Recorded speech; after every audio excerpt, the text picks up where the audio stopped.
자, 오늘 저희가 함께 살펴볼 자료들, 하나님의 통치 방식에 대한 아주 흥미로운 내용들입니다. 시편, 창세기, 요한복음, 여러 성경 구절에서 가져오셨는데, 네, 그렇죠. 다양한 구절들을 좀 모아봤습니다. 이걸 통해서 하나님의 통치, 그 핵심에요. 사랑과 공의가 있고, 또 인간의 자유의지, 죄, 십자가 같은 이런 중요한 주제들의 진짜 의미를 한번 깊이 파고 들어가 보죠. 네, 이게 오늘 저희의 미션입니다. 바로 시작해 볼까요? 좋습니다. 이 자료들을 쭉 보다 보니까요, 가장 먼저 눈에 띄는 건 하나님의 통치가 절대적이고 영원하다는 점이에요. 스스로 권위와 능력으로 온 세상을 다스리신다. 이런 내용인데. 네, 시편 93편에 잘 나와 있죠. 흔들리지 않는 통치. 그렇죠. 그런데 그 통치의 기반이 사랑과 공의라는 이 두 기둥 위에 서 있다는 거잖아요.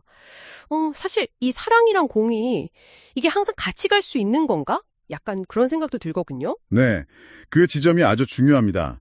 이 자료들에서 말하는 공의는요, 단순히 벌 주고 이런 차원이라기보다는 올바름, 정의 그 자체를 의미한다고 봐야 해요. 아, 더 넓은 의미군요. 네, 하나님은 그 본질 자체가 사랑이시기 때문에 불의를 행하실 수가 없고요.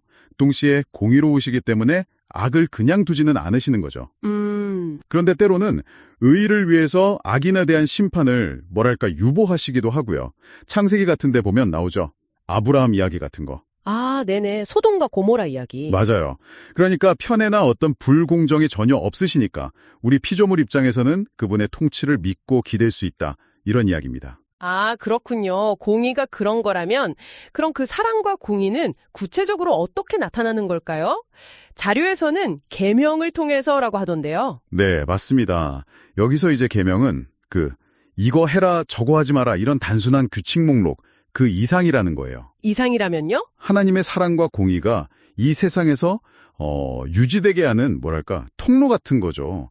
예를 들면 이웃을 억압하지 말라. 이런 명령이 있잖아요. 네. 그건 약자를 보호하고 또 공동체의 평화를 지키려는 하나님의 사랑, 그리고 공의의 표현인 셈이요. 자료에 따르면 우리는 스스로 사랑을 시작할 힘이 없거든요. 그래서 하나님이 계명을 통해서 그 길을 보여주신다. 이렇게 해석할 수 있습니다. 와, 그럼 계명이 약간 사랑의 사용 설명서? 그런 느낌이네요. 되게 신선한 관점인데요. 네, 그렇게 볼 수도 있겠네요. 하지만 우리 인간에겐 또 자유의지가 있잖아요. 여기서 문제가 좀 복잡해지는 것 같아요.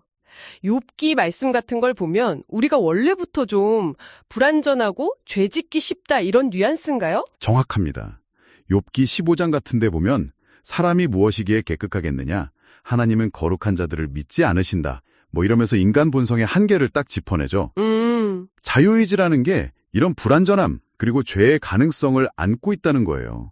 그래서 계명을 어기고 특히 이웃에게 해를 끼치는 죄가 나타나게 되고요. 네. 하나님의 공의는 이걸 그냥 둘 수가 없는 거죠. 그런데 하나님은 또 우리 자유의지를 존중하시니까 바로바로 심판하지는 않으시고 최종적인 심판은 아들에게 맡기셨다. 이렇게 요한복음은 이야기하고 있습니다. 아, 그래서 이 딜레마군요. 자유의지는 주셨는데 그 결과로 죄를 짓게 되고 하지만 당장 심판하지는 않으시고 여기에 대한 해답으로 십자가 이야기가 나오는 거군요. 네, 바로 그 지점입니다.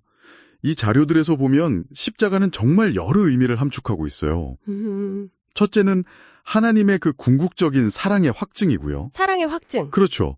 그리고 우리 힘으로는 계명을 지킬 수 없잖아요.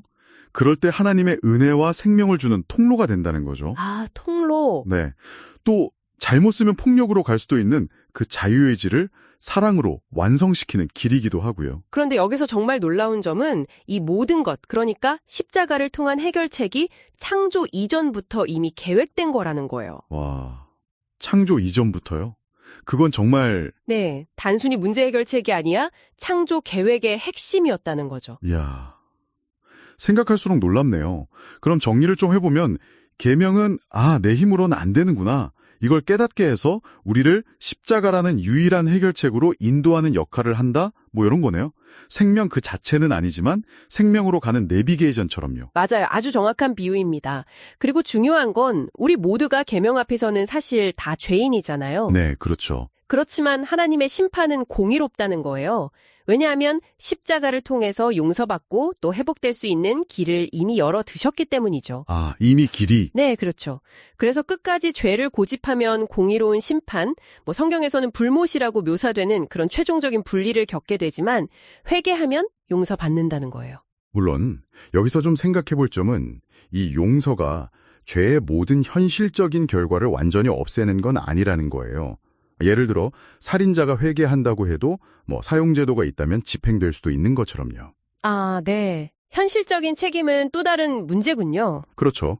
이 모든 이유와 결과는 마지막 심판 때 다 밝혀질 것이다. 이렇게 자료들은 이야기합니다. 결국 이 자료들을 통해서 보면, 인간은 정말 스스로 설 수 없고, 오직 하나님의 은혜, 그러니까 십자가로 주어진 그 사랑과 생명에 기댈 수밖에 없다는 거네요. 네, 그렇습니다. 그러니까 우리가 서로를 함부로 판단할 수도 없고, 오직 하나님만이 진정한 심판자이시다. 이런 결론에 이르게 되고요. 결국 공의는 하나님의 사랑을 지키는 방법이다. 이렇게 정리할 수 있겠네요. 네, 시편 33편 5절에도 여호와는 공의와 정의를 사랑하시며 라고 되어 있죠. 사랑이 먼저고 공의는 그것을 지키는 수단으로 볼 수 있습니다.